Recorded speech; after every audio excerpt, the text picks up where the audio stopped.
प्रवृत्ति में नहीं बदलता है, नवाचार में नहीं बदलता है जब तक उसको करके आप नहीं दिखाते हैं। इसलिए कहता है कि टीचिंग और रिसर्च अगर एक साथ होता है जी, तो बड़ा ही इनोवेटिव होता है। बहुत हाँ, जी, जैसे आप मेडिकल ट्रीटमेंट करते हैं तो किसी को आप दवाई देने की प्रेरित करते हैं, लेकिन अगर दवा का आप रिसर्च भी करते हैं तो आपका दवा देने का नज़रिया बदल जाता है। जी, तो शरीर का इलाज होना या शरीर को तोड़ना, दोनों में अंतर हो बिल्कुल। जाता है। इसलिए टीचिंग एंड रिसर्च, आप देखेंगे किसी भी मेडिकल कॉलेज के नाम के पीछे जी, कॉलेज एंड हॉस्पिटल रहता है। Patna medical college, PMCH, Patna medical college and hospital, that means hospital and college दोनों जुड़ा जी। रहता है। इसी तरह टीचिंग एंड रिसर्च की कैरियर मैंने शुरू किया पटना विमेंस कॉलेज से, और नो डाउट मुझे वहाँ बहुत अच्छे सम्मान मिले। मैं अगस्त 2013 तक वहाँ काम किया, और पटना साइंस कॉलेज में मैं रजिस्टर्ड था। पीएचडी पटना यूनिवर्सिटी में डिपार्टमेंट ऑफ फिजिक्स में डॉक्टर अमरेंद्र नारायण हमारे सुपरवाइजर थे, और मैंने पूरी फिजिक्स की ये नैनो टेक्नोलॉजी की रिसर्च वर्क का जो काम किया जी, वो professor H C. Verma IIT Kanpur उनके जी। लेबोरेटरी में और बड़ी उनके बात है। रिसर्च ग्रुप के साथ जी। काम किया। No doubt professor H C. Verma भी पद्मश्री अवार्ड भी उनको मिला है।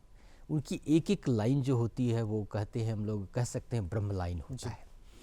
तो प्रोफेसर एच.सी. वर्मा सर का जो रिसर्च कराने का तरीका था, जो उनका मेथड्स था, वो एक यूनिक था। जी, सर की एक एक लाइन हमें काफ़ी एक्साइट करता था। तो इस तरह Patna science college, IIT Kanpur और पटना विमेंस कॉलेज को जोड़ जी। के मैंने नैनो टेक्नोलॉजी रिसर्च को बढ़ाया। अब ये है कि नैनो टेक्नोलॉजी ही क्यों? जी, तो ये 21वीं शताब्दी के जितने भी अग्रणी विषय हैं उसमें हमारे कॉग्निटिव साइंस हैं, बायोटेक्नोलॉजी है, नैनो टेक्नोलॉजी है, बायो इन्फॉर्मेटिक्स हैं, ये सारे अग्रणी विषय हैं 21वीं शताब्दी को जी। उभरता हुआ कहते बिल्कुल। हैं, जहाँ पर कि लोगों में एक एक्साइटमेंट आ रहा है। तो मैंने इस तरह का कैरियर चुना कि बिहार को मैं एक नई दिशा दे जी, सकूँ, क्योंकि मैं भी बिहार के एक बहुत पूर्णिया जिला के कसमड़ा गांव से मैं एक झोला लेके पटना आया था जी, उस समय, और मुझे भी एक जिज्ञासा थी मैं एक दुनिया लेवल पर कुछ करूं, समाज को वर्ल्ड लेवल पर कुछ दूं, है ना। गली कुची की जिम्मेदारियां और लोकप्रियता तो बहुत लोग लेता है, लेकिन दुनिया की जिम्मेदारी लेना एक मेरा भी, शौक था, मेरा अपना चॉइस था। तो उस तरीके से करते हुए मैंने पुनः हमें प्रोफेसर एच.सी. वर्मा सर ने CSIR लैब NPL दिल्ली से जोड़ा, वहाँ प्रोफेसर R.K. कोटनाला के संपर्क में मैं आया।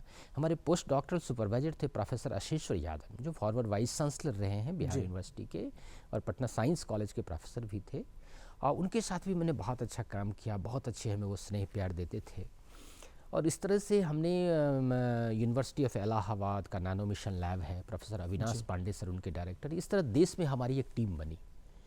तो इस देश की टीम के साथ हमने नैनो टेक्नोलॉजी रिसर्च की स्थापना किया, और उसके बाद पटना विमेंस कॉलेज से पुनः मैं आर्यभट्ट नॉलेज यूनिवर्सिटी के नैनो टेक्नोलॉजी डिपार्टमेंट में मैं ज्वाइन किया अगस्त 2013 में, और वहाँ मुझे एस्टैब्लिशमेंट की एक जिम्मेदारी मिली, जो 6 अत्याधुनिक लैब मैंने वहाँ बनाया जी, as a professor incharge establishment, फिर head of the department, and मैं एकेडमिक इंचार्ज रहते हुए मैंने उस लैब को बनाया। और माननीय मुख्यमंत्री के द्वारा भी जनवरी 2019 में विजिट किया गया। जी। उप मुख्यमंत्री सुशील कुमार मोदी जी, शिक्षा मंत्री, उनके सेक्रेटरीज, प्रिंसिपल सेक्रेटरी, सभी लोग, और वो उनका जो विजिट था वो मुझे एक उत्साह को बढ़ाया। जी, और एक मुख्यमंत्री अपने टीम के साथ किसी रिसर्च को देखने आते हैं और वैज्ञानिक आधार के साथ अगर किसी चीज़ को पूछते हैं, और वो जब मैं देता हूँ तो उनके द्वारा जो दिया हुआ वचन होता है, जो उत्साह होता है, वो लीड कराता है। जी, तो शिक्षक होने का ये मतलब नहीं होता है आप किसी चीज़ को रिसर्च कर रहे हैं, टीचिंग कर रहे हैं। जी, शिक्षक का दायित्व होता है राष्ट्र निर्माता। बिल्कुल। अभी आपको पता होगा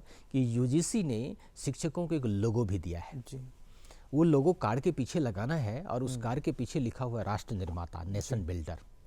उसके उद्देश्य होता है कि आप टीचिंग, रिसर्च, नवाचार, और सबसे बड़ी चीज़ है जो ethics, right conduct, moral values, इसके लिए प्रमोट करना, ये सबसे बड़ी चीज़ होती है। जी, आप बहुत अच्छे टीचर हो जाते हैं, बहुत अच्छे रिसर्चर हो जाते हैं, लेकिन आप में मॉरल वैल्यूज नहीं है, आप में एथिक्स नहीं है ना, तो फिर वो सोसाइटी का डेवलपमेंट नहीं होता है। सोसाइटी का डेवलपमेंट एथिक्स से होता है, जी, मॉरल वैल्यूज से होता है। सिर्फ पैसे के लिए भागना ज़िंदगी नहीं है। पैसा जरूर जीवन बढ़ाने के लिए आगे है, पैसा किसी चीज़ का बायो प्रोडक्ट होता है, जी, लेकिन जो दुनिया को लीड किया है वो नवाचार है, इनोवेशन जी। है, शोध है। आप धर्मशास्त्रों में भी देखेंगे, पढ़ेंगे तो लगा है शोध को बहुत इंपॉर्टेंट माना गया है। जीवन का आधार है रिसर्च। अगर रिसर्च नहीं होंगे तो देश का विकास, समाज का विकास नहीं हो सकता है। कोई भी जितने भी शक्तिशाली देश है देख लीजिए, वहाँ पर रिसर्च के कारण ही, नवाचार के कारण ही, इनोवेशन के कारण ही वो देश महान है। तो इस चीज़ को बढ़ावा देना, इस तरह के कल्चर को बढ़ाना, इस तरह के कल्चर में इन्वॉल्व होना ही सबसे बड़ा प्रोफेशन। नैनो टेक्नोलॉजी की हम बात करें, नैनो साइंस टेक्नोलॉजी की बात करें, और हमारे बीच इस वक्त जो खास मेहमान मौजूद हैं, आर्यभट्ट ज्ञान विश्वविद्यालय में यहाँ पर नैनो साइंस डिपार्टमेंट के शैक्षणिक विभागाध्यक्ष हमारे बीच मौजूद हैं प्रोफेसर राकेश कुमार सिंह। पुनः स्वागत करना चाहेंगे सर आपका। और जैसे कि काफ़ी सारे नैनो साइंस पर हम लोग बात कर रहे हैं, आम भाषा में अगर हम नैनो साइंस टेक्नोलॉजी की अगर बात करें तो आम भाषा में अगर दर्शकों के लिए चाहें तो किस तरह सरल शब्दों में इसका जवाब आप देंगे, किस तरह समझाएंगे, और ये बताएं कि ये थ्योरी कहाँ से आई, मुख्य उद्देश्य इसका क्या है, लोग कैसे इसे समझे। जैसे नैनो वर्ड से ही आप समझ सकते हैं कि नैनो मतलब होता है अति सूक्ष्म। बाजार में नैनो कार भी आई जी, तो नैनो कार में कोई नैनो टेक्नोलॉजी नहीं है, मतलब एक छोटी सी कार जी, ठीक है ना। तो छोटा का मतलब कितना छोटा, तो अगर आप विज्ञान की भाषा में जाएं, अर्थमेटिक की भाषा में जाएं, तो 10 टू द पावर 9 मीटर। अब देखिए 1 मीटर होता है, तब बाज़ार में कपड़ा खरीदने जाते हैं तो आप कहते हैं मुझे 1 मीटर कपड़े चाहिए, तब 1 मीटर का स्केल होता है और वो 1 मीटर कपड़े काट के देते हैं। अब सोचिए 1 मीटर का 10 पर पावर -9 भाग कितना छोटा होगा। तो एक ऐसा स्केल है किसी भी वस्तु का, किसी भी मटेरियल का, कि वो अति सूक्ष्म है, उसको हम खुली आंख से नहीं देख सकते हैं। दो ही चीज़ों से, एक तो इलेक्ट्रॉन माइक्रोस्कोप से देखा जा सकता है, एक तो ईश्वर के द्वारा देखा जा सकता है, जिसने बनाया है ईश्वर ने, हम सभी को ईश्वर ने बनाया है। तो उतने छोटे स्केल के ऑब्जेक्ट को खुली आंख से नहीं देख सकते, इलेक्ट्रॉन माइक्रोस्कोप से देख सकते हैं, है ना जी। लेकिन ये एक ऐसा स्केल है जहाँ पर किसी भी वस्तु का व्यवहार, उसकी गुणवत्ता, उसकी प्रॉपर्टीज सारा बदल जाता है। तो इसलिए नैनो टेक्नोलॉजी बहुत इंपॉर्टेंट है। आप इसको ऐसे एग्जाम्पल लेके सोच सकते हैं, सामान्य भाषा में आप हर एक के घर में शंख होता है जी, शंख आप बजाते हैं, वो शंख जो है कैल्शियम कार्बोनेट का बना होता है। चौक होता है, चौक भी देखते हैं, वो भी कैल्शियम कार्बोनेट का बना होता है, उसको आप तोड़ देते हैं जी। लेकिन उस चौक को आप तोड़ देते हैं, खल्ली को, लेकिन वो शंख आपका नहीं टूटता है, जबकि दोनों एक ही चीज़ों से बना है, एक ही मटेरियल से बना है, वो कैल्शियम बेस्ड मटेरियल है। तो आखिर क्यों ऐसा है? क्योंकि वो शंख के अंदर जो स्ट्रक्चर है, उस मटेरियल्स के अंदर का जो क्रिस्टल स्ट्रक्चर है, वो नैनो मटेरियल्स की प्रॉपर्टी उसके अंदर है, अति सूक्ष्म गुणों का प्रॉपर्टी है। अति सूक्ष्म गुण क्या होता है, आप अगर किसी गांव के खेत में चले जाइए जी, आप देखेंगे कि कहीं बड़े बड़े मिट्टी का ढेला होता है, कहीं छोटे छोटे मिट्टी का ढेला होता है। ऐसा क्यों? कोई बड़ा ढेला है, कहीं छोटा ढेला, छोटे टाइप के टुकड़े हैं। तो जो बड़े टुकड़े हैं उसके अंदर आपस में रिएक्शन ज़्यादा है, तो छोटे छोटे मटेरियल्स मिलके, छोटे छोटे कण मिलके बड़े वो टुकड़े बन गए मिट्टी के। अगर कहीं पर छोटे टुकड़े हैं तो मतलब वहाँ पर रिएक्टिविटी कम है जी। तो बड़े टुकड़े मतलब इसलिए होता है जब मटेरियल का साइज कम होता है तो वहाँ पर सरफेस पर उसकी प्रतिक्रिया बढ़ जाती है, तो प्रतिक्रिया बढ़ने से उसके गुण बदल जाते हैं, जो बड़े टुकड़े हैं और छोटे टुकड़े हैं। तो जब कोई वस्तु का साइज छोटा होता है तो उसके सरफेसेस पर, उसके सतह पर प्रतिक्रियाएं बढ़ती है और उसका अंदर का इंटरनल स्ट्रक्चर बदल जाता है, इसके कारण उसका व्यवहार बदल जाता है। इसलिए दुनिया के हर एक चीज़ों पर हम नैनो स्केल प्रॉपर्टी का अध्ययन कर सकते हैं। अब कहते हैं कि ऐसी सोच क्यों आई, विज्ञान कहते किसको हैं? तो कहा जाता है प्रकृति के सत्य को विज्ञान कहते हैं, है ना। जो चीज़ों को हम लोग, रिसर्च का मतलब ही होता है सर्च को री करना, दोबारा करना, खोजे हुई चीज़ को दोबारा करना। तो जो चीज़ हम लोग सर्च कर रहे हैं ये तो सब तो हमारे ईश्वर ने कर चुके हैं। हम लोग मनुष्य क्या काम करना है, उस ईश्वर के द्वारा किए हुए कार्य को पुनः सर्च करना और मानव के सामने, समाज के सामने बताना कि प्रकृति की ये संरचना है। आप, मैंने शंख का एग्जाम्पल बताया, शंख की आवाज़ से वायरस बैक्टीरिया पर भी असर होता है, घर में शांति होती है, वो उसमें नैनो टेक्नोलॉजी का गुण है ना। आप मोर को देखिए, पीकॉक, उसके अंदर बटरफ्लाई को देखिए, मल्टी कलर, बहुत बहुरंगी दिखते हैं वो, उसके अंदर भी नैनो स्ट्रक्चर का गुण है। चूहा का दांत जो होता है, देखिए बड़े बड़ी चीज़ों को काट देता है, उसके अंदर भी नैनो स्ट्रक्चर प्रॉपर्टीज होते हैं, है ना। तो एक प्रकृति में ये ऐसा नहीं है कि नैनो टेक्नोलॉजी नया है, हमारे प्रकृति में ये बहुत दिनों से था। हमारी मानव ने, हमारे ह्यूमन ने जिस तरह से हमारा सिविलाइजेशन ग्रो करता है, वो सिविलाइजेशन ग्रो करता है तो वो नए नए ज्ञान को सृजन करता है। जी। तो वो नैनो टेक्नोलॉजी की खोज हुई और उस पर काफ़ी काम हुआ। और बिहार जैसे राज्यों के लिए ये बहुत ही प्राउड का विषय है, बहुत ही हमारे लिए गौरव की बात है जी। कि हमारे यहाँ एक वर्ल्ड क्लास लेबोरेटरी है, हमारे यहाँ बस वर्ल्ड क्लास के रिसर्च पर पढ़ाई होती है ना। और खुद मैंने करीब 125 से ज़्यादा शोध पत्रों को मैं प्रकाशित किया हूँ, जिसमें 48 करीब मैं पटना विमेंस कॉलेज में जब था जी। तो मैं वहाँ के एफिलिएशन से पब्लिश किया था। रेस्ट करीब 60-70 पब्लिकेशन मेरे आर्यभट्ट नॉलेज यूनिवर्सिटी के एफिलिएशन से पब्लिश हुआ है। तो हम लोग भी बिहार में एक अच्छे काम कर रहे हैं, बट ये काम अकेले नहीं होता। जी। हमारे साथ आईआईटी पटना की टीम है, हमारे साथ कुछ आईआईटी कानपुर के भी टीचर्स हमारे साथ जुड़े हैं, एनपीएल सीएसआईआर लेबोरेटरी दिल्ली के भी लोग हैं, यूनिवर्सिटी ऑफ इलाहाबाद के लोग हैं। तो हम लोग इस तरह से एक टीम वर्क के रूप में कार्य करते हैं और पूरी दुनिया को ये बताने की कोशिश करते हैं कि हम लोगों का भी कंट्रीब्यूशन है वर्ल्ड के साइंस एंड टेक्नोलॉजी में, जी, है ना। जैसा कि आपने भी कहा कि 125 से भी अधिक आपका जो रिसर्च है वो हुए हैं, पब्लिकेशन हुए हैं उस पर, तो जरूर चाहेंगे उसके बारे में जिक्र करना चाहेंगे। जो नाम है कुछ ये वो सेवियर है, SCI हाँ, है, वो सारे जर्नल्स के नाम जर्नल्स हैं। हाँ, हैं। तो सबसे पहले ये मैं बता रहा हूँ, जो जर्नल्स होता क्या है। जी। एक होता है बुक, एक होता है जर्नल्स।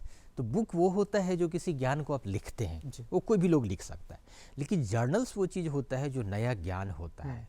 उस नए ज्ञान की जब आप खोज करते हैं, उस पर जब आप काम करते हैं, तो वो नया ज्ञान क्या होता है, आप किसी जर्नल्स में रिपोर्ट करते हैं। जी। तो वो जर्नल्स की अपनी एक एडिटोरियल बोर्ड होती है, नेशनल और इंटरनेशनल एडिटोरियल बोर्ड होता है। वो नेशनल इंटरनेशनल एडिटोरियल बोर्ड उस वर्क को रिव्यू करता है। रिव्यू 3 टीमों के द्वारा होती है और 3 रिव्यूअर्स पुनः जो है मिनिमम को कमेंट देते हैं। उस कमेंट के आधार पर अगर वो सुटेबल है उस बुक में, उस जर्नल्स में छपने लायक बातें, तो वो जर्नल्स में छपती है। तो जर्नल्स जो है न्यू नॉलेज के लिए है। तो इस तरीके से हमने कृषि के क्षेत्र में, आयुर्वेदिक मेडिसिन के फील्ड में, फिजिक्स के फील्ड में, इलेक्ट्रॉनिक्स के फील्ड में, फूड के फील्ड में सारी चीज़ों को मैंने बहुत सारी चीज़ों को काम किया है। अब जैसे मैं कहता हूँ अभी एक काम, सब लोग हम लोग हल्दी का पाउडर खाते हैं दूध में डाल के, ऐसा क्यों करते हैं? उसके पीछे हमारा ये होता है कि वो पाउडर जो है हमारे बॉडी में डायरेक्टली चला जा रहा है सेल के रूप में। तो जाता है तो क्यों पाउडर ही खाते हैं, बड़े हल्दी क्यों नहीं खा लेते हैं? क्योंकि वो जो सूक्ष्म साइज पाउडर है, वो सूक्ष्म साइज पाउडर आपके बॉडी में बायो अवेलेबिलिटी को बढ़ा देता है। तो क्या हम एक ऐसा पाउडर का निर्माण कर सकते हैं जिसका एक वैज्ञानिक आधार हो कि ये पाउडर खाने से हमें शरीर में हमारी बायोअवेलेबिलिटी बढ़ेगी, हमें बीमारियां कम होगी। तो वो एक सुपरफाइन पाउडर बना सकते हैं हम लोग, उसको हम नैनो स्केल पाउडर कहते हैं। तो एक हम लोग फूड के क्षेत्र में ये हम लोग काम कर रहे हैं। डिफरेंट तरह के फूड्स जो हैं उसको हम एक ऐसा फूड तैयार करें जो हमारे मानव के लिए साइड इफेक्ट ना दे और हर्बल तरीके से हम बीमारियों से दूर हो सके। ठीक है ना, हर्बल तरीके से हम अपनी इम्यूनिटी को बिल्डअप कर सके, है ना। अब देखा अभी जो कोरोना वायरस हुआ, हम आम जनता को ये भी बताना चाहेंगे, वो कोरोना वायरस का भी साइज 80 नैनोमीटर था, वो भी नैनो पार्टिकल्स थे। लेकिन क्या कितने लोग उसको देख पाते हैं? हम लोग मेडिसिन तो हम लोग खिलाए बहुत लोग की मृत्यु भी हुई, बहुत लोग बच भी गए ईश्वर की कृपा से, है ना। तो वो कोरोना वायरस को भी हम आँखों से नहीं देख पाए, 80 नैनोमीटर्स का लगभग वो पार्टिकल्स हैं। तो इस तरीके से हमारा एक तो हमारा आयुर्वेदिक फील्ड्स हो गए, एक हमारे फूड के सेक्टर्स हो गए, तीसरा एग्रीकल्चर्स में हमारे अभी नैनो यूरिया का नाम सुना होगा आपने। एक छोटा सा नैनो यूरिया डालने से खेत की फर्टिलिटी काफ़ी बढ़ जाती है। तो वो फर्टिलिटी जो हमारी है वो पहले नहीं होता था, लेकिन ये छोटे से कण को डालने से ज़्यादा फर्टिलिटी हो रही है। तो हम पूरे एग्रीकल्चर को एक नया शेप दे सकते हैं। काम बहुत है, काम की कमी नहीं है। और आप कहेंगे सर आप क्यों नहीं करते हैं? हम एक प्रोफेसर हैं, है ना, हम एक टीचर है, हमारा काम है रिसर्च करना, इंडस्ट्री का काम है उसको बढ़ाना, एंटरप्रेन्योरशिप का काम है बढ़ाना। तो हम लोग अपनी नॉलेज को ट्रांसफ़र कर सकते हैं, अपनी टेक्नोलॉजी को ट्रांसफ़र कर सकते हैं। सिर्फ उद्योग का काम होता है बढ़ाना, उसकी भी प्रयास हम लोग बिहार में कर रहे हैं कि एकेडमिक और इंडस्ट्रीज़ को कैसे टाई अप करें। ठीक है ना, इसकी भी हम लोग बिहार में प्रयास इसकी कर रहे हैं। तीसरा चीज़ नैनो इलेक्ट्रॉनिक्स का एरिया, आपके मोबाइल फ़ोन अभी नैनो सिम भी आपने सुना होगा, नैनो सिम भी आ गया है। तो वो नैनो सिम भी क्या है कि इलेक्ट्रॉनिक्स मटेरियल्स को हम लोग बनाते हैं। तो इलेक्ट्रॉनिक्स मटेरियल्स में क्या है कि जो हम लोग छोटे छोटे इलेक्ट्रॉनिक्स मटेरियल को बनाते हैं, तो वहाँ उसकी जो स्टोरेज कैपेसिटीज़ है, उसकी जो हाई एनर्जी बैंडविड्थ है, ये सारे चेंज होते हैं। जो एक स्टोरेज कैपेसिटी का गुण होना चाहिए वो सारी चीज़ें चेंज होता है। तो यानी मटेरियल के साइज को आप चेंज कर रहे हैं, तो वह क्षेत्र कृषि का भी हो सकता है, वह मेडिसिन का भी हो सकता है, वह फूड और एग्रीकल्चर का भी हो सकता है, वो किसी भी क्षेत्र में हो सकता है। दूसरा एग्जाम्पल मैं बताता हूँ एक और, कि बचपन में माँ आँख में काजल लगाते थे, जी या शादी के अवसर पर देखें लड़का और लड़की को काजल लगाया जाता है। जी क्यों? एक जन सामान्य भाषा है कि काजल लगाने से उस पर नज़र नहीं लगेगी। तो नज़र नहीं लगे, ये क्या एक भाषा है, मतलब किसी का एनर्जी लेवल का इम्पैक्ट उस पर ना हो। जी तो उसके पीछे भी है, वो जो काजल है वो काजल कार्बन बेस्ड नैनो मटेरियल है। जी तो उसके लगाने से यहाँ पर एक इस तरह का एनर्जी लेवल, या इस तरह का एक कहिए एंटी फंगल, एंटी बैक्टीरियल, इस तरह से एक मेडिसिनल प्रॉपर्टीज का विकास होता है, जी जो किसी की उस पर किसी का प्रभाव नहीं पड़ेगा, जी। किसी वायरस बैक्टीरिया का भी प्रभाव नहीं पड़ेगा। नेगेटिव एक तरह से एनर्जी दूर रहता है। एनर्जी। जी तो वो एक कहिए कि ओवरऑल आपको एक रक्षा करता है, जी इसलिए काजल लगाने की परंपरा जी। है। तो सोचिए अब हमारे पूर्वज कितने ग्रेट थे, बिल्कुल एनेसेंट विस्डम। हम आयुर्वेदिक भस्म की बात आपको कर रहा हूँ कि भस्म जो है कहा जाता है कि बहुत ही इफ़ेक्टिव मेडिसिन है। जी और आज हमारा 21वीं शताब्दी में मॉडर्न साइंटिफिक टेक्निक आई, तो आज हम कह रहे हैं कि भस्म जो है एक अति सूक्ष्म पार्टिकल वाला मेडिसिन है, नैनो मेडिसिन है। जी लेकिन इस चीज़ की खोज हमारे पूर्वजों ने कितने हज़ारों साल पहले कर चुके हैं। जी लेकिन उस समय हमारे पास आधुनिक उपकरण नहीं थे, मॉडर्न साइंटिफिक टेक्निक्स नहीं थे, जी तो ये नैनो मेडिसिन नहीं प्रूव कर पाए। जी लेकिन नैनो का गुण इतना महान होता है, ये भारत के ऋषि मुनियों ने बहुत पहले प्रूव किया। जी तो अगर आज के हमारी युवा पीढ़ी एनिशियंट विस्डम पे ध्यान देंगे, जी यानी हमारे पूर्वज के द्वारा, ऋषि मुनि के द्वारा किए हुए कार्य को रिवाइव करेंगे, रिसर्च करेंगे, सर्च को री करेंगे, तो टेक्नोलॉजी और रिसर्च का तो कतारें लग जाएगी। जी और किसको रोजगार कहते हैं? जब हमारे पास रिसर्च होंगे तो इंडस्ट्री और मैनेजमेंट होंगे, तो रोजगार होंगे। तो रोजगार के लिए सब कुछ हम सरकार पर ही डिपेंड करेंगे, तो ऐसी चीज़ नहीं है। जी मानव संसाधन भी एक बहुत बड़ी चीज़ है। ईश्वर हमारे साथ होते हैं। जब आप आगे बढ़ते हैं तो कोई ना कोई शक्ति होती है जो आपको बढ़ाता बढ़ाती है। है। समस्या हम लोगों को भी बहुत आती है, बहुत आई है पूर्व में, जी ऐसा नहीं है। लेकिन घर की बाउंड्री तक ही लिमिट रहना नहीं है। बिल्कुल हाँ, हम लोग रिसर्च वर्क के लिए कभी भी, मैं जब IIT कानपुर में काम करता था, 2004 से 2008 का पीरियड था मेरा, जी तो हम लोग ऐसे बिना सोचे जो है professor HC Verma sir IIT Kanpur के लैबोरेटरी पहुंचते थे, वह काम करते थे। NPL दिल्ली में हम लोगों ने काम किया, नैनो मिशन की लैब है यूनिवर्सिटी ऑफ इलाहाबाद, वहाँ भी हम लोगों ने काम किया। जी ये नहीं सोचते थे, लेकिन लोग रह के अब वही साइंस के लोग दिन भर कोचिंग्स में पढ़ाएंगे, तो रिसर्च कहाँ से होगा? बिल्कुल। रिसर्च के लिए आपको त्याग करने पड़ेंगे, बिल्कुल। है ना, डेडिकेशन लाना पड़ेगा, समय देने पड़ेंगे, जी। है ना, घर परिवार सारे समाज सबको छोड़ के इसमें लगना पड़ता है। जी। तो फिर एक ग्लोबल रिकॉग्निशन मिलता है। जी और ईश्वर हैं जो सर कार्य को देखते हैं, जी बस एक कदम आगे बढ़ाते चल, 10 कदम बढ़ाने वाले लोग तो हैं। कि आर्यभट्ट ज्ञान विश्वविद्यालय में नैनो साइंस डिपार्टमेंट के शैक्षणिक विभागाध्यक्ष प्रोफेसर राकेश कुमार सिंह इस वक्त हमारे बीच मौजूद हैं। नैनो टेक्नोलॉजी साइंस को लेकर काफ़ी सारी जो इंटरेस्टिंग जो बातें हैं वो हमारे बीच हो रही हैं। एक और महत्वपूर्ण उपलब्धि के बीच में आपको ज़रूर ये शेयर करना चाहूँगा, ये कि प्रोफेसर राकेश कुमार सिंह भारत के बहुत ही नामी professor, Padmashri awarded HC Verma के सीनियर रिसोर्स पर्सन भी है। और मैं आपको बता दूं कि लंबे समय से ये जुड़े हुए हैं। उनके बारे में हम जिक्र करना चाहेंगे सर, HC वर्मा से कब से उनके साथ जुड़ा हुआ और अभी तक का जो आपका अनुभव रहा है उनके साथ कैसा रहा है, और अभी क्या किस तरह के जो वर्क हैं, रिसर्च हैं वो चल रहे हैं? हाँ, हम लोगों ने जो साइंस फिजिक्स एजुकेशन जी और नैनो टेक्नोलॉजी रिसर्च की अगर कहें कि बीजारोपण करने में अगर किसी ने शुरुआत किया जीवन में, जी तो वो प्रोफेसर HC वर्मा सर ने किया।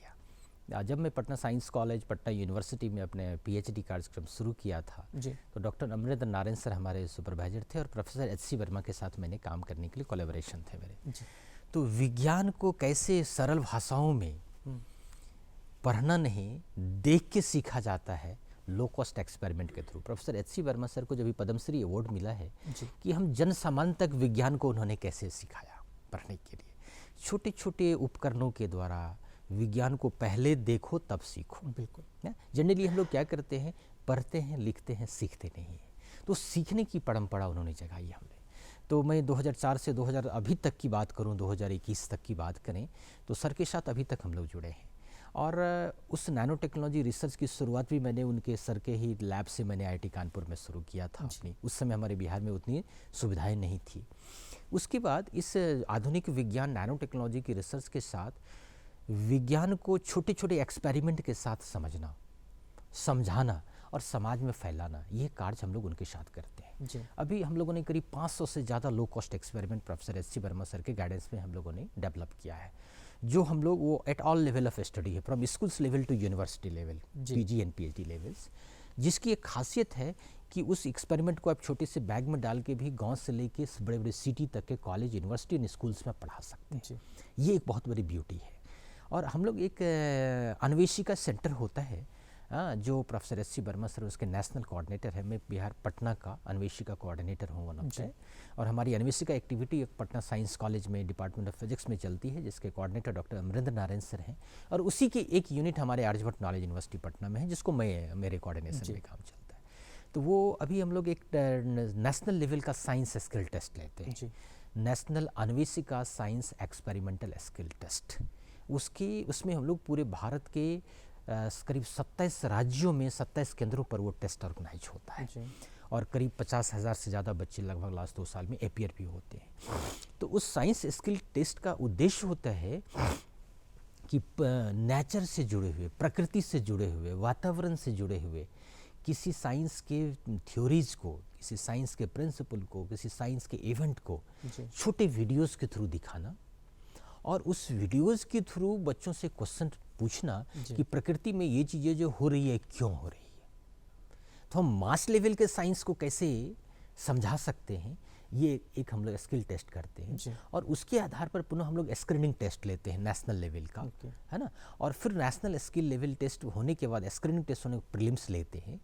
और ये प्रीलिम्स टेस्ट में हम लोग क्या करते हैं, फिर इसी तरह के छोटे दैनिक जीवन से जुड़े हुए या वातावरण से जुड़े एक्सपेरिमेंट को हम लोग फिर भेजते हैं बच्चों को। उसमें टाइम लिमिट नहीं है, आप करो 1 दिन 2 दिन 3 दिन में। और उसमें हम लोग बच्चों के स्किल को देखते हैं कि उसको ऑब्जर्वेशन लेने का तरीका कैसा है, एक्सपेरिमेंट करने के पीछे डेडिकेशन कैसा है। आप इस बात को जानते होंगे, ये दुनिया का जो विकास हुआ है रिसर्च से, और रिसर्च में एक बहुत बड़ी इंपॉर्टेंट है केयरफुल ऑब्जर्वेशन, है ना। मान लीजिए एक पुलिस पदाधिकारी कहीं को घटना घटती है और वो जाता है घटना को देखने के लिए, तो वहाँ पर ऑब्जर्वेशन करते हैं कि किसने ये घटना क्यों घटी, उसका सूक्ष्म अवलोकन करते हैं, नानो स्केल ऑब्जर्वेशन करते हैं वो। और उस सूक्ष्म अवलोकन के बाद उस पर एक निर्णय लेते हैं। तो ये सूक्ष्म अवलोकन भी क्या है, this is a scientific temper, scientific mind. हम किसी चीज़ का सूक्ष्म अवलोकन करते हैं, और वो सूक्ष्म अवलोकन करने के बाद हम उस घटना पर एक थ्योरीज को लिखते हैं, एक रिपोर्ट को लिखते हैं, और उस रिपोर्ट के आधार पर हम कार्रवाई करते हैं। तो वही बात है, केयरफुल ऑब्जर्वेशन साइंस में कैसे हो, ये हम लोग लो कॉस्ट एक्सपेरिमेंट के द्वारा हम लोग काम करते हैं। और इस लास्ट 3 साल से लगभग ये IIT कानपुर का हमारा सिस्टम जो है उसमें मदद कर रहे हैं। और पूरे देश में हम लोग साइंस एजुकेशन को, फिजिक्स एजुकेशन को हम लोग बढ़ा रहे हैं कि कैसे देश में ज़्यादा से ज़्यादा साइंटिस्ट क्रिएट हो, ज़्यादा से ज़्यादा उच्च शिक्षा में लोग आए, ज़्यादा से ज़्यादा शिक्षा में लोग नवाचार करने आए। इंजीनियरिंग करने का ये मतलब नहीं होता है कि हम डिग्री लेके किसी कंपनी में हम एयरटेल का सिम बेच रहे हैं, है ना, और साबुन तेल बेच रहे हैं। इंजीनियरिंग का मतलब होता है देश के नवनिर्माण में एक इनोवेशन करना, नवाचार करना। मेडिकल डिग्री लेने का ये मतलब नहीं होता है हम जाके क्लिनिक खोल रहे हैं। मेडिकल साइंस को बढ़ाना ही मेन उद्देश्य होता है। वो काम तो कोई भी कर सकता है। अब 40, 50, 60 दवाओं का नाम याद है, एक छोटी सी आपने टेक्निक सीख लिया है सर्जरी करने की, तो आप उससे बहुत पैसे अर्न कर रहे हैं। Medical global education, global innovation, जिससे दुनिया प्रभावित हो रही है। आपका ज्ञान अगर कुछ करने से दुनिया में पब्लिश हो रहा है जर्नल्स में, तो उससे दुनिया जानती है। लेकिन छोटे से आप 50 किलोमीटर 100 किलोमीटर के दायरा में जो युवाओं पीढ़ियों को आज लोकप्रियता लेने की होड़ मची हुई है, इससे थोड़ा ऊंचा उठना पड़ेगा। और उसके लिए त्याग करनी पड़ती है, समर्पण करनी पड़ती है। समस्याएं आएगी, ऐसा बात नहीं, पेशेंस और धैर्य रखना पड़ता है। कहा जाता है कि another name of genius is infinite patience. तो एक इन्फिनाइट पेशेंस भी होनी चाहिए, धैर्य भी होनी चाहिए लोगों को, कि हम एक ग्लोबल पर्सनैलिटी, ग्लोबल लेवल में हमारा क्या कंट्रीब्यूशन हो सकता है। तो थिंक कहा जाता है ना, कि किसी ने कहा है कि थिंक ग्लोबली एक्ट लोकली। किसी चीज़ को आप ग्लोबल लेवल पर सोचिए और करिए एक्ट लेवल पर। तो आप गाड़ी चलाते हैं, गाड़ी चलाने आप सामने देखेंगे तो आप लंबी दूरी जाएंगे, है ना। तो live in present moment, give 100% and go ahead in life. ये सक्सेस का मंत्र होता है। बिल्कुल आपने बड़ी बात कही। और एक और जो उपलब्धि है, एक बड़ी बात इनके द्वारा, कि मैं इनके बारे में ये बता दूं कि इनके द्वारा एक लैब का निर्माण भी किया गया है, जिसमें कई सारे नए टेक्नोलॉजीज़ हैं उसमें, किस तरह की एक्टिविटी होती है ये भी जानेंगे। और मैं आपको बता दूं कि उस लैब का भ्रमण खुद बिहार के माननीय मुख्यमंत्री नीतीश कुमार कर चुके हैं और इसकी सराहना भी वो कर चुके हैं। हम ये जानना चाहेंगे सर कि उस लैब में किस तरह की नए टेक्नोलॉजीज़ हैं, किस तरह की एक्टिविटीज़ होती हैं वहाँ उस लैब में। हमारी लैब जो है टोटल 6 अत्याधुनिक लैब है, 6 हैं। और 6 में एक हमारा है कि किसी मटेरियल के स्ट्रक्चर को हम कैसे मेजर करें, उसकी संरचना क्या है, जैसे नैनो मटेरियल्स है या कोई मटेरियल्स नैनो नहीं भी है जी। तो साइंस के किसी मटेरियल के स्ट्रक्चर को मेजर करने के लिए हमारे पास एक स्ट्रक्चरल कैरेक्टराइजेशन लैब है। ठीक है।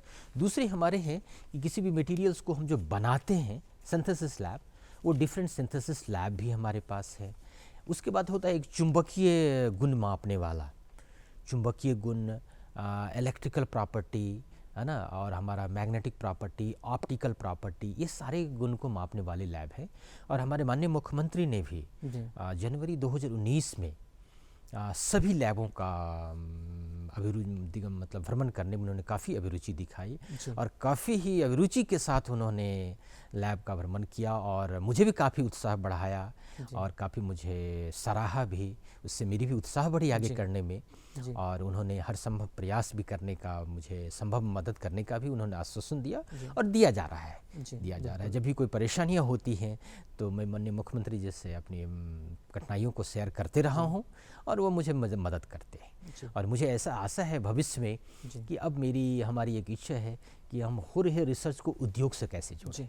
जो हमारे बिहार में, हमारे भारत देश में रिसोर्सेज है, उस रिसोर्सेज से उद्योग को कैसे जोड़ें, उसको प्रोडक्ट से कैसे जोड़ें, सो दैट कि उस पर रोजगार भी सृजन हो और बिहार राज्य में रिसर्च का एक नया माहौल भी बने। और ये एक आधुनिक विज्ञान है, आधुनिक विज्ञान को बढ़ाना 21वीं शताब्दी का एक बहुत बड़ा ही हमारा ये वरदान होगा। जी, सारे युवा पीढ़ियों के लिए प्रेरणा का स्रोत भी रहेगा। जी जी, बिल्कुल आपने सही कहा। एक बात और है कि नैनो साइंस को लेकर जब भी हम बात करते हैं तो जब तक हायर एजुकेशन ना हो ये कहना थोड़ा मुश्किल हो जाएगा। और बिहार में हायर एजुकेशन की अगर बात किया जाए तो इसको लेकर भी कहीं ना कहीं आगे आने की आवश्यकता है। कई सारे युवाओं पीढ़ी को भी इसमें इंटरेस्ट दिखाने की आवश्यकता है। ग्लोबल लेवल पर अगर वो पढ़ाई कर रहे हैं, इसमें रुचि दिखा रहे हैं तो उसमें बढ़ की आवश्यकता है। एक छोटा सा मैसेज चाहेंगे सर, क्योंकि इंटरनेशनल लेवल पर, नेशनल लेवल पर, स्टेट लेवल पर आपने कई सारे सेमिनार्स किए हैं, कई सारे स्टूडेंट्स आपको सुन चुके हैं, फॉलो करते हैं। बिहार के युवाओं के लिए आपका क्या मैसेज रहेगा?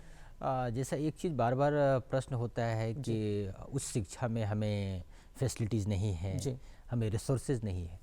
आप बिहार की बात करेंगे तो आप बिहार के किसी एक कोने से दूसरे, किशनगंज से लेके आप चले जाए सासाराम तक, जहाँ भी युवा पीढ़ी को कुछ करने की इच्छा होती है तो हर एक जगह कुछ ना कुछ फेलोशिप है, इंस्पायर प्रोग्राम्स हैं। देश में इतनी लेबोरेटरीज हैं, लेबोरेटरी सबके लिए खुला रहता है, ऐसा नहीं है। तो जिसको भी आगे बढ़ने की कुछ इच्छा है उसके लिए दरवाज़ा कहीं न कहीं ईश्वर खोल देता है। अपनी इच्छा शक्ति होनी चाहिए, रास्ता निकल जाते हैं। बिल्कुल बड़ी बात आपने कही, इच्छा शक्ति ही आपको आगे ले जाएगी और आपको जो सफलता है वो दिलाने का काम करेगी। बहुत बहुत शुक्रिया अदा करना चाहेंगे प्रोफेसर राकेश कुमार सिंह, आप इस कार्यक्रम में आई, इन्फॉर्मेशन जानकारी दिया और टेक्नोलॉजी को लेकर आपने जो जानकारी दी है, अवेयरनेस को लेकर और आगे बढ़ने को लेकर, वाकई में ये काबिल तारीफ है। बहुत बहुत शुक्रिया आपका इस कार्यक्रम में आपका आने के लिए। आपका नमस्कार, थैंक यू। तो दर्शकों, आज का हमारा यह कार्यक्रम आपको कैसा लगा जरूर लिखें, खत के माध्यम से हमें बताएं कि ये कार्यक्रम आपको कैसा लगा। हमारा पता है कार्यक्रम बिहार निदेशक डीडी बिहार दूरदर्शन केंद्र पटना, फ्रेजर रोड पटना 00001। हमारा ईमेल आईडी है director ddkpatna@gmail.com।